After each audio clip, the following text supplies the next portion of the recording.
आप देख रहे हैं सहारा टुडे। हर पल खबरों से अपडेट रहने के लिए हमारे चैनल को अभी सब्सक्राइब करें, लाइक करें, फीडबैक जरूर दें और बेल आइकन जरूर दबा दें। कि 4 साल यूपी हुआ बेहाल, ये तो चल ही रहा है, लेकिन अब उससे ज़्यादा जो है उत्तर प्रदेश में जो बुंदेलखंड जो हृदय कहा जाता है पूरे उत्तर प्रदेश का, वहाँ क्या विकास हुआ है अब तक। केवल राजनीतिक दलों ने वहाँ से वोट लिया, उनकी भावनाओं को भड़काया, उनकी भावनाओं को जगाया और जगाने के बाद वोट ले लिया।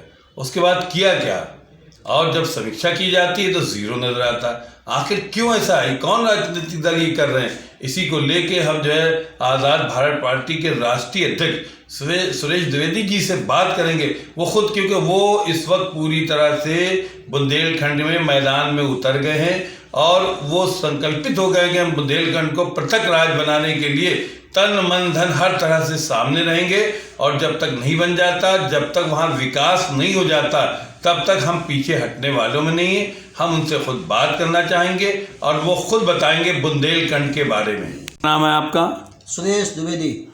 कौन सी पार्टी है आपकी? आज़ाद भारत पार्टी नेशनल। ये बताइए, जो उत्तर प्रदेश सरकार ने बुंदेलखंड के बारे में खूब वो हो रहा है कि पैकेज दे दिए, वहाँ विकास की गंगा बह रही है, आप वहाँ पर हैं इस वक्त बुंदेलखंड में और वहाँ की एक एक पल की स्थिति से अवगत हो रहे हैं, क्या है ये? बुंदेलखंड एक ऐसा राज्य क्षेत्र है जहाँ पर न तो शिक्षा का कोई विशेष विकास हुआ है और न ही स्वास्थ्य के बारे में वहाँ पर कहा जा सकता है कि कोई अस्पताल, कोई अच्छे इंस्टीट्यूशंस वहाँ हैं। इसलिए न तो शिक्षा की प्राप्ति हो रही है और न ही स्वास्थ्य के बारे में उनको कोई लाभ मिल रहा है। अगर किसी व्यक्ति की तबीयत खराब हो जाए अचानक, तो वो कहीं कानपुर आता है, कहीं ग्वालियर भगता है। वहाँ पर आने जाने में ही व्यक्ति की दुर्गति हो जाती है। ना तो वहाँ पर कोई बड़ा अस्पताल है, और जो बड़े अस्पताल भी हैं उनकी स्थिति खराब है, बड़ी दूर दूर पर हैं, ना तो कोई डॉक्टर वहाँ जा पाता है। सड़कें इतनी बेहाल हैं कि रास्ते में ही वाहन खराब हो जाते हैं और आदमी की दुर्गति हो जाती है। उत्तर प्रदेश सरकार ने जो कहा है कि हमने बुंदेलखंड को बहुत बड़ा पैकेज दे दिया है। बुंदेलखंड में जो बालू है और पत्थर, पेड़, लकड़ी, पत्ते, जिसमें तेंदुपत्ता भी बहुत महत्वपूर्ण है, जो हमारे पूरे हिंदुस्तान में जिसका उपयोग होता है, और तमाम ऐसी पत्तियां हैं जिनमें आयुर्वेद का और दवाओं का अनुसंधान होता है। इसके बावजूद वहाँ पर कम से कम 50,000 करोड़ का साल का राजस्व होने के बावजूद बुंदेलखंड क्षेत्र आज इतना पिछड़ा है कि वहाँ पर गरीबी अमीरी की खाई पूरे देश से ज़्यादा है। वहाँ पर ना तो वहाँ के छात्रों को कोई नौकरी मिलती है, सबसे पूरे देश में सबसे एवरेज सरकारी नौकरी वालों का है वहाँ पर, सबसे कम। और ना तो वहाँ उद्योग धंधे हैं, ना कोई फैक्ट्रियाँ लगी हुई हैं, कोई भी उद्योग वहाँ पर है नहीं। खेती इतनी कम है कि 90% लोग कम खेती वाले हैं, 10% लोग ज़्यादा खेती वाले। इतना जो अंतराल है कहीं नहीं है।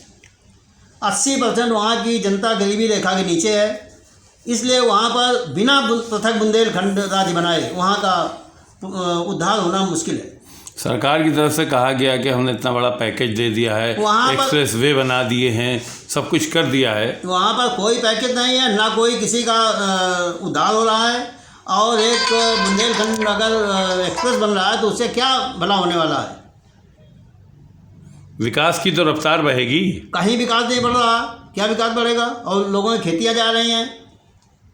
खेती काहे जा रही है? अरे बुंदेलखंड जो एक्सप्रेस बन रहा है तो उसमें केवल जिसकी खेती चली जाएगी उसको क्या दोबारा खेती मिलेगी? और आदमी ना तो पैसा लग पाएगा, सब बर्बाद कर देगा। उस बुंदेलखंड में जब तक वहाँ पर फैक्ट्रियाँ नहीं लगेंगी, जब तक कंपनियाँ नहीं लगेंगी, जब तक उद्योग धंधे नहीं लगेंगे, तब तक उसका विकास असंभव है, सोचने बेकार है। आप बुंदेलखंड में इस वक्त पूरी तरह से जमे हुए हैं और वहाँ पर पैनी निगाह भी आप रखें एक एक पल की, आपको क्या नज़र आता है? आखिर क्यों पिछड़ गया बुंदेलखंड? वो इसलिए पिछड़ गया कि बुंदेलखंड के साथ सौतेला व्यवहार हुआ। वहाँ का जो कम से कम 50,000 करोड़ का जो राजस्व है वो केवल अन्य जगहों पर जाता है, वहाँ पर नहीं लग पाता। वहाँ पर अगर लग जाए तो वहाँ पर उद्योग धंधे हों, वहाँ पर फैक्ट्रियाँ बनाई जाएं, तो वहाँ का जो नौजवान है, जो गरीब है, दूसरे जगह पलायन न करना पड़े, वहीं पर वो नौकरी पावे और अपना जीविकोपार्जन करे। ये जो पैकेज है ये आप मानते हैं सरकार की तरफ से कुछ नहीं, ये सब नाटक है, ये सब केवल बहकावा है। बहकावा है। तो अब आगे की आपकी क्या रणनीति रहेगी? हम इसको पृथक राज्य बनाने की लड़ाई लड़ेंगे, लड़ रहे हैं और लड़ते रहेंगे जब तक बन नहीं जाएगा।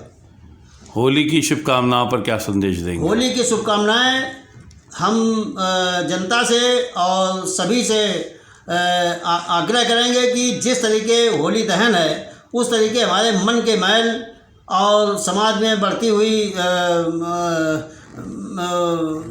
माने जो समाज में एक दूसरे के प्रति हिंसा और एक दूसरे के प्रति ईर्ष्या, उसको होली में जला दें। राष्ट्रीय अध्यक्ष थे सुरेश द्विवेदी जी, ये कितनी बेबाकी से अपनी सब बातों का जवाब दे। उनको भी बहुत अफसोस है कि सरकार ने केवल जो है वोट तो लिए बुंदेलखंडियों के, लेकिन विकास के नाम पे कुछ नहीं दिया। आज विकास के नाम पे वहाँ विनाश है, ना तो सड़कें हैं, ना तो स्कूल हैं, ना स्वास्थ्य की सेवाएं हैं, कुछ भी नहीं है। वहाँ के लोगों को नौकरी नहीं है, वो लोग इधर उधर भटक रहे हैं। आखिर क्या हो रहा है, सरकार क्या कर रही है? इसी को लेकर बाकायदा तौर पर जो है इनकी पार्टी समीक्षा कर रही है और इनका ये कहना है जब तक बुंदेलखंड अलग राज्य नहीं हो जाता ये इनका संघर्ष जारी रहेगा। आप देख रहे हैं सहारा टुडे, हर पल खबरों से अपडेट